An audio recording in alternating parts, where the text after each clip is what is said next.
লাচ্চা সেমাই দিয়ে পুডিং কখনো বানিয়ে খেয়েছেন? আসলেই অনেক মজার ছিল এই পুডিংটা। সেদিন আমি প্রথমে এই লাচ্চা সেমাই দিয়ে পুডিংটা বানাইলাম। খুবই মজা হয়েছিল, খুবই সফট হয়েছিল, দেখতে খুবই ভালো লাগছিল, কালারটাও খুব সুন্দর হয়েছিল। তো লাচ্চা সেমাই পুডিংটা আমি কীভাবে বানাইলাম তাই আপনাদের মাঝে শেয়ার করি।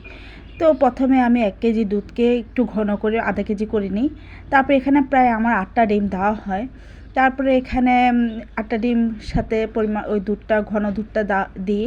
এরপর আপনার কনডেন্স মিল্ক দিই পরিমাণ মতন, মানে আপনার মিষ্টি যদি বেশি খেতে চান তাহলে বেশি দিবেন, আর কম খেতে চাইলে কম। এরপর আমি একটু মানে ফ্লেভারটা সুন্দর থাকার জন্য একটু কাস্টার্ড পাউডার ইউজ করি আর কি। তারপর এখানে আপনার চিনি শিরাটা, ক্যারামেলটা করে নেওয়া হয়। তারপর এখানে আমি কিছু লাচ্ছা সেমাইকে একটু মানে ঘিয়ের মধ্যে ভেজে নিই আর কি। ঘিয়ের মধ্যে ভেজে তারপর একটু ঠান্ডা করতে দিই। তারপর ওই চিনি শিরার মানে ক্যারামেলটা যে করছি সেখানে সুন্দর করে সেটিং করে দিই, সেমাইটাকে সেট করে বসাই দিই। বসাই দেওয়ার পর মানে খুব মানে একটু সুন্দর করে বসাই দিবেন আর কি। তারপরে এই তো আমার সেটিং করে বসাই নেওয়া হলো।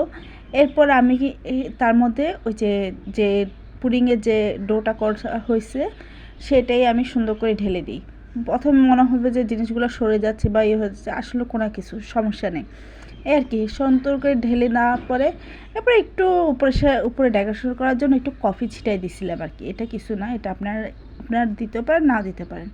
এরপরে এটাকে ভাপে বসিয়ে দেওয়া হয় সুন্দর মতন। আপনার বেশিক্ষণ লাগেনি, 20-25 মিনিট পরে উঠে ফেলাইছি। দেখেন কত সুন্দর হয়েছে পুডিংটা, এবং ক্যারামেলের কালারটাও খুব সুন্দর হয়েছে।